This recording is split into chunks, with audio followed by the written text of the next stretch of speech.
fresh off a Western Conference Finals appearance. We'll start the season down 3-1, just the way they like it. Special Michael Malone request. Couple big losses to their team, but they still have an embarrassment of riches. I've still got them top 4 in the West. Let's deep dive into their roster, show you what they've got, what's new. Scout with Bryan, here we go. Jamal Murray became a superstar in the bubble, plain and simple. I really expect him to continue right where he left off. I think his confidence is at a whole nother level now.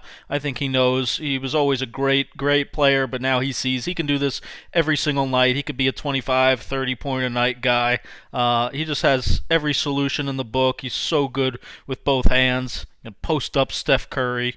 But seriously, he's an unbelievable scorer. On top of that, he's also a tremendous competitor, and I think that's what makes him so special, why he's continued to improve so much. Gary Harris shot almost 37% from 3 in the playoffs, but 33% in the regular season. That is the one area of his game that could get a little more consistent for them. They would really love that, I think, to make him a perfect starting 2-guard. He's a good weak side cutter, one of the better athletes for sure on this super athletic team. Let's just watch Nikola Jokic take this out of bounds and throw it like it's a ping pong ball 7,000 feet. Absolutely absurd to the Gary Harris Euro step. And he also can slash, get to the rim, cut hard. Beautiful pass by Murray. Beautiful pass by Jokic. And his role primarily, which he did phenomenally well in the playoffs, was to be their lockdown defender. He really buys into his role on that end, guards the other team's top wing scorer a bunch of the time, and does a really good job. Will Barton, you may have noticed he wasn't with them in the bubble. How about that? Embarrassing how much talent they have. Really good scorer, capable scorer. Not sure if he starts or comes off the bench. He made it very clear he's not with that 6-man shit anymore, but let's see. But capable, very capable scorer, good ball handler, can create a little bit. Looks like he still is about 80-90% of himself. He's got to work himself all the way back, but looked pretty good. Got some of his swag back for sure in the preseason. We'll see how he comes out. Paul Millsap, 36 years old. Sometimes it shows, and then sometimes he still shoots the living crap out of it. So looks to be in really good shape. Mike Malone praised him for coming in like the best he has. A professional.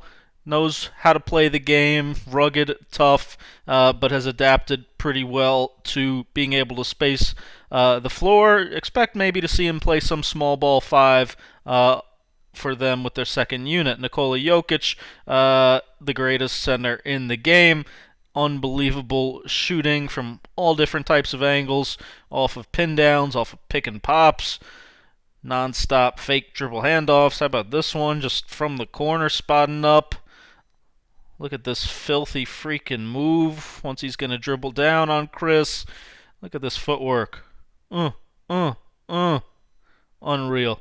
Guy is so gifted beyond belief. How about that one? Looks like he's even lost like 10 pounds from last season. His conditioning already was so much better last year. Looks to be in the best shape he's ever been. Seriously, not just saying that like every player does in the preseason, but so fundamentally sound, so obscenely skilled, so good at those dribble handoffs. Looks like he's rising up to shoot and just sees that late pass all the time. Absolutely ridiculous. Monte Morris, congratulations on securing the bag. To me, he's one of the best backup point guards in the league. Really good on that end. I think he'd be a capable starting point guard in the league, which makes it even more incredible that they got Campazzo too. Just crazy how much talent this team has. Gifted scorer, obviously a very gifted playmaker, runs the team well. Keeps his man on his back. Very smart pick and roll player. Talked about Campazzo. Great pass out to PJ Dozier. He is a high IQ ball handler, pick and roll ball handler, coming over, 29 years old, but he's got a tremendous flair for the game.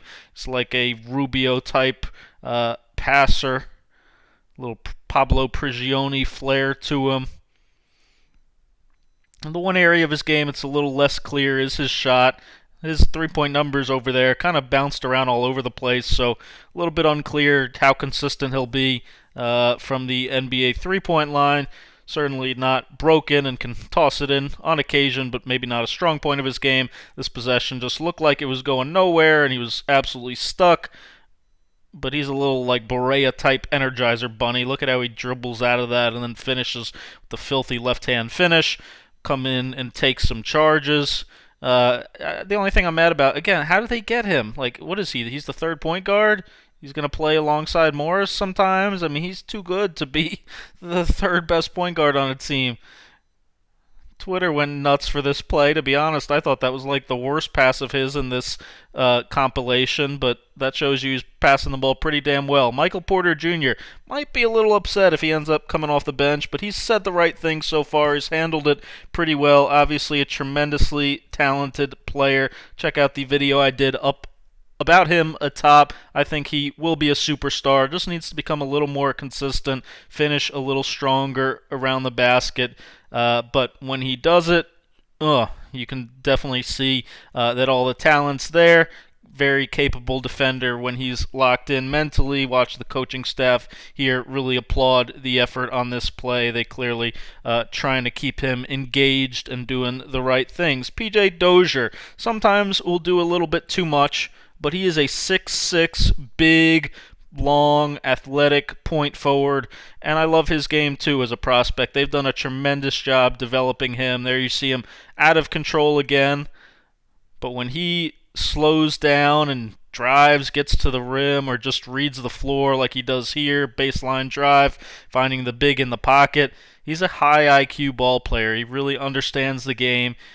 Three-pointer, not the biggest strength of his game, but it definitely has improved. That's probably, the key for him having a consistent role in the rotation, but very good defender, can guard a lot of positions. Free throw inconsistency also made him a little less playable, hurt them a little bit in the playoffs. Like I said, though, can probably guard 1 through 3, sometimes even 4, switchable, very active hands, gets after it, stays into the body, really competes on that end. Comes over, takes a charge there. JaMychal Green, he's the one guy, to be honest, I'm not totally sold about fitting on this team. They kind of tout him as a Jerami Grant replacement. His game's not really like Jerami Grant at all. If anything, it's kind of more like Paul Millsap's. Certainly shoots the three really well. His percentages have been great. Sometimes tries to do a little bit too much. I do like that he's a bulldog type defender. He's very strong, got a low base. But again, I think he plays more like Millsap. I hope they don't ask him to do too much, where Grant was like a super utility guy. Isaiah Hardenstein, I think he's going to be the backup center. He looks pretty good. I was pretty surprised, but coming over from Houston, he's another Tim Connolly gem find to replace Mason Plumlee, who got paid. Sometimes he goes in there a little bit soft, not really sure what he's going to do.